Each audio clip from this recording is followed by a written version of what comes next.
Bonjour et bienvenue dans notre émission Mieux vivre à deux. C'est un module présenté sur la question de la communication. Il y en a déjà eu un et nous aurons le deuxième juste maintenant.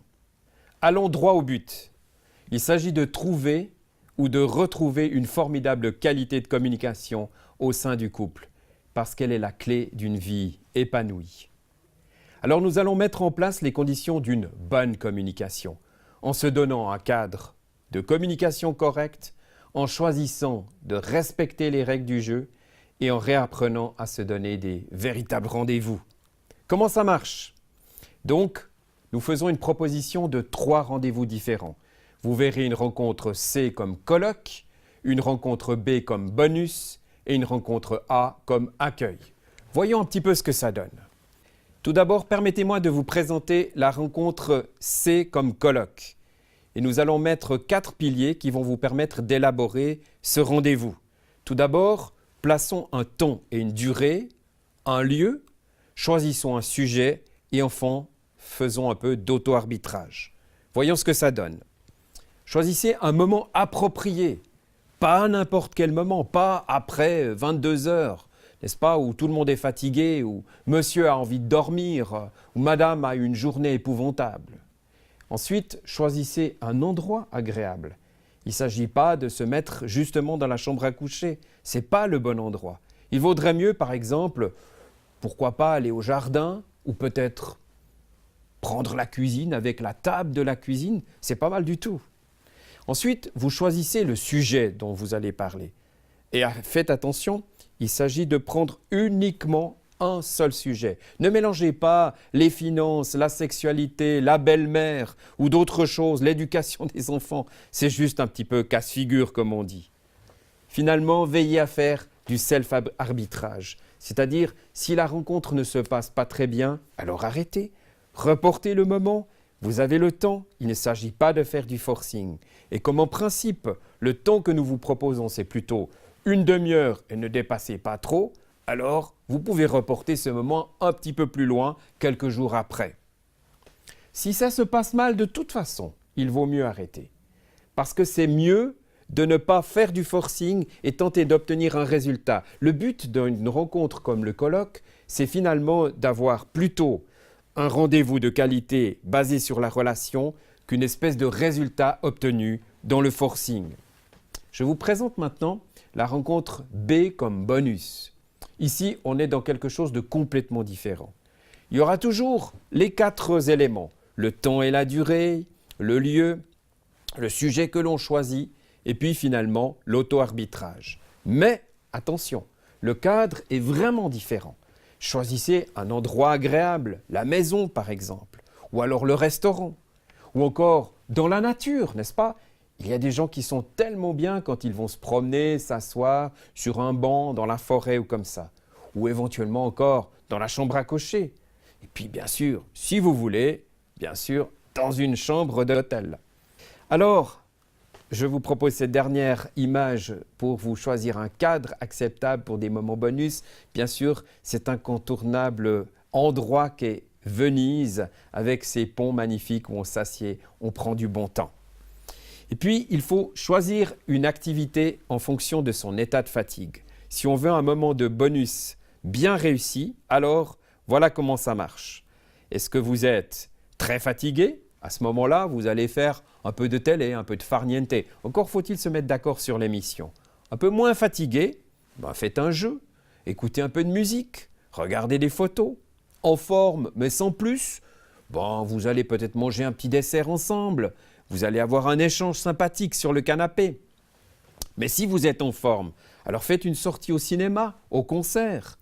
En bonne forme, vous faites un restaurant parce que là, on est obligé d'être un petit peu plus à l'aise, plus cool l'un envers l'autre. Et finalement, si vous êtes en très bonne forme, alors ce sera une partie de sexe animée pendant 2 heures.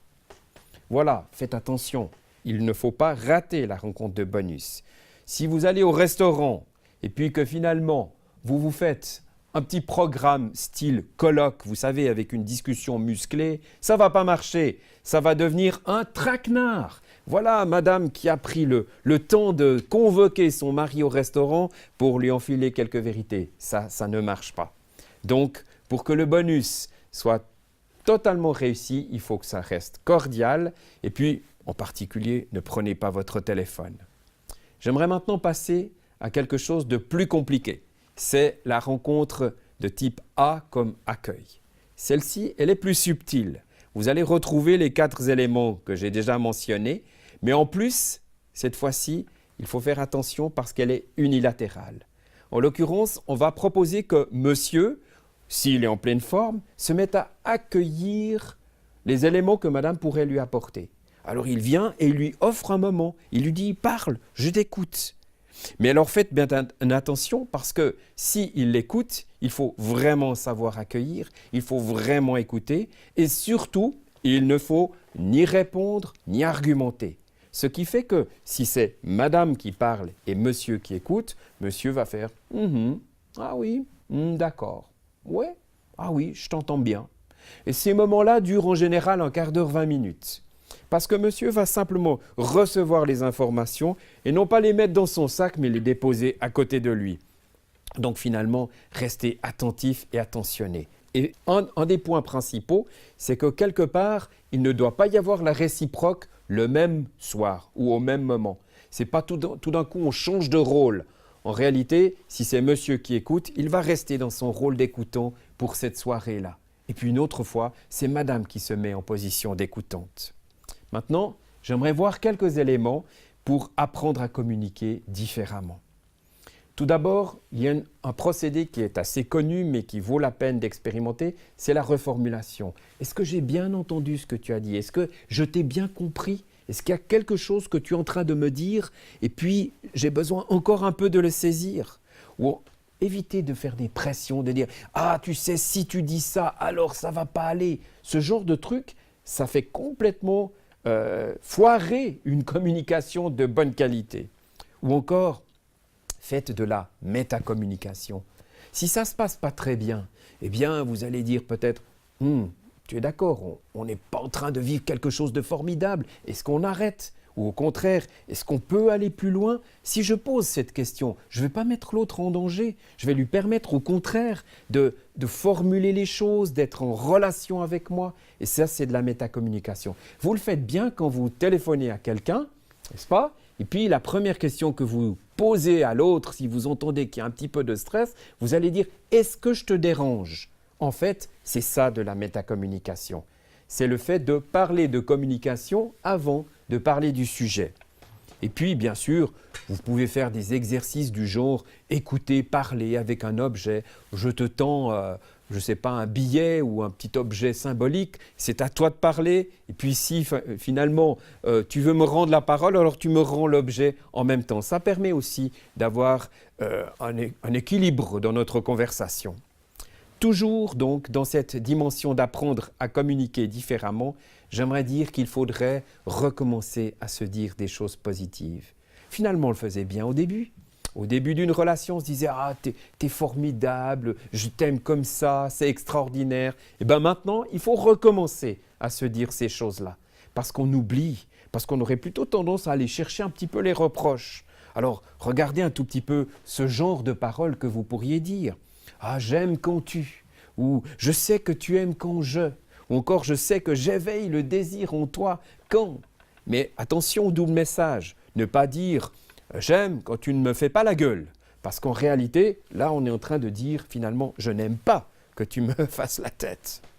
Donc en fait, parler, dialoguer, retrouver la simplicité, retrouver le plaisir d'échanger. Retrouver les questions ouvertes, pas des questions genre tu choisis le noir ou le blanc. Est-ce que c'est oui ou est-ce que c'est non? Non, au contraire, poser des comment tu penses faire, qu'est-ce que, etc. Des choses qui vous permettent à l'autre de développer sa réponse. Voilà donc, il s'agit de réapprendre certaines choses et en particulier dans la communication, se regarder tout simplement. Quelquefois, c'est difficile d'avoir ce regard qui va dans les yeux de l'autre. Prenez le temps, 1 minute, de vous regarder comme ça. Vous verrez l'effet que ça fait. Et puis, s'il vous plaît, ne soyez pas trop grognon. Vous savez, il y a des gens qui, juste au niveau du couple, se laissent aller. Ils ont le droit d'être grognons, d'être fâchés, d'être de mauvaise humeur. C'est à peu près comme si le matin, on était toujours, on se rasait pas pour les hommes, on se coiffait pas pour les dames, on reste en pyjama. Mais non, c'est pas ça qu'il faut faire. Il faut au contraire rester avenant et souriant. Et puis il y a quelque chose que j'aime bien, c'est de poser un regard chouette sur l'autre, d'avoir un regard positif, d'avoir des possibilités véritablement de considérer l'autre avec tous ses aspects positifs. Finalement, on peut aussi retrouver une communication non verbale. Alors, regardez ce cliché, il est quand même rigolo. C'est vrai, il y a même, semble-t-il, un enfant entre les deux personnes. Mais en tout cas, là, la communication se fait de façon non verbale puisqu'il y a le bruit de la moto. Alors que faire maintenant si le dialogue est bloqué ? J'aimerais vous proposer de passer par le triangle divin, c'est-à-dire en réalité de passer par Dieu pour finalement réétablir une communication saine. Parce que quelquefois, le tuyau de la communication entre le mari et la femme est tellement encombré, tellement bouché, qu'on est obligé d'aller chercher cette communication et de passer par ce Dieu extraordinaire que nous avons et qui nous comprend tellement bien, qui nous connaît même mieux que ce que nous nous connaissons nous-mêmes. Prenez les lunettes de Dieu pour considérer l'autre, n'est-ce pas? Et donc, dans ce sens, ayez le regard de Dieu sur l'autre, utilisez ce regard, surtout quand vous êtes un petit peu fâché, pour dire à Dieu, mais au fond, qu'est-ce que tu penses de mon conjoint? Tu penses qu'il est bien? Ah oui, d'accord. Alors, pardon Seigneur, c'est vrai, je voudrais reprendre ton regard sur mon conjoint ou ma conjointe. Attention, ne mettez pas des lunettes noires, parce que là, nous avons un regard obscurci. Nous allons considérer justement tous les défauts, toutes les tares de l'autre, comme c'est dommage. Précisément, Dieu a un regard tellement positif, c'est extraordinaire. Alors finalement, ayez un regard de bienveillance, croyez en l'amitié, refaites confiance. Ce sont des choses qu'il vaut la peine de remettre en route spécialement dans la communication. Et puis, si on passe un moment avec Jésus ensemble, on va lui demander de mettre la paix au milieu de nous, de déboucher ce tuyau de communication qui est un petit peu encombré. Vous comprenez cela? Alors, une bonne communication permet de passer d'une situation un peu encombrée à quelque chose de beaucoup plus libre. Et pour mettre en pratique les conseils reçus pendant cette courte émission, faites un petit test intitulé « Évaluer notre communication » et répondez aux 30 questions, puis ensuite partagez ensemble. Maintenant, pour dépasser le stade de la simple communication et entrer dans la zone des sentiments et d'un amour partagé, comment faire? Eh bien, réponse à la prochaine session. Merci pour votre écoute et au revoir.